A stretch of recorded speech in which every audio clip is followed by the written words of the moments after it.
नमस्कार दर्शकों।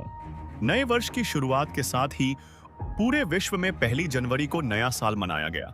उसके बाद 5 जनवरी को श्री गुरु गोबिंद सिंह जी का प्रकाश पर्व मनाया गया और अब इन्हीं पर्वों की कड़ी में पंजाब, हरियाणा और आसपास के क्षेत्रों में लोहड़ी का त्योहार आने वाला है। इन दिनों गांव-गांव, गली-गली लोहड़ी की तैयारियां शुरू हो चुकी हैं। लकड़ियां इकट्ठी की जा रही हैं, बच्चे लोकगीत गुनगुना रहे हैं। लोहड़ी उत्तर भारत का एक बहुत प्रसिद्ध त्योहार माना जाता है। खासतौर पर पंजाब और हरियाणा में इसे बड़े हर्षोल्लास के साथ मनाया जाता है। आज हम यह जानने की कोशिश करेंगे कि लोहड़ी की शुरुआत क्यों हुई और इसका असली उद्देश्य क्या था।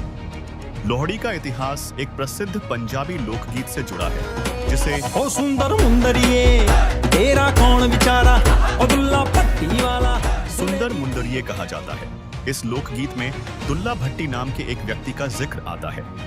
दुल्ला भट्टी को लोग डाकू कहते थे, लेकिन वास्तव में वह गरीबों का सहारा था। वह अमीर जमींदारों से लूटे गए धन और अनाज को गरीब और बेसहारा लोगों में बांट देता था।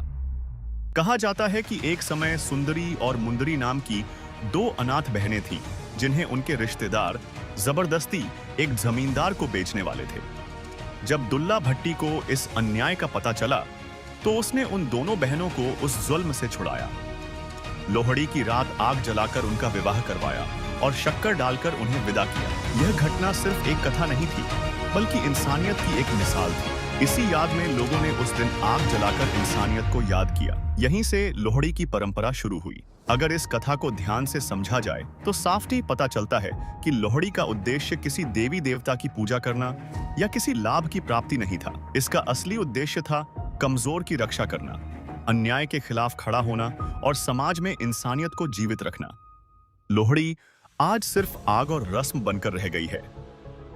आहुति तो डालते हैं, लेकिन क्या उस इंसानियत को याद रखते हैं जिसके लिए यह पर्व शुरू हुआ था? आज त्योहार है, पर दुख कम नहीं। तनाव, रोग और अशांति हर घर में है। एक ऐसे आध्यात्मिक शिक्षक इस दुनिया में विद्यमान हैं जो हमें सभी धर्मों के सद्ग्रंथों से परिचित करवा रहे हैं और शास्त्रों के अनुसार भक्ति साधना बता रहे हैं। उनके अनुसार जो भी साधक उनकी शरण में आकर मर्यादा में रहते हुए सत्य भक्ति करेगा, उसका गारंटेड मोक्ष होगा और जन्म मृत्यु बुढ़ापा जैसे चक्र से वह सदा सदा के लिए मुक्ति पा जाएगा। तो दोस्तों, अगर ऐसा मौका मिल रहा हो तो हाथ से जाने नहीं देना चाहिए। क्या पता फिर मौका मिले न मिले। यह महान संत, जगत गुरु तत्वदर्शी संत रामपाल जी महाराज, जो विश्व के कल्याण के लिए जन जन तक अपना ज्ञान पहुंचा रहे हैं, इस सुनहरे मौके को चूक ना मत और जितना जल्दी हो सके इस महान संत की शरण में आकर जन्म और मृत्यु से सदा के लिए निजात पाए। धन्यवाद।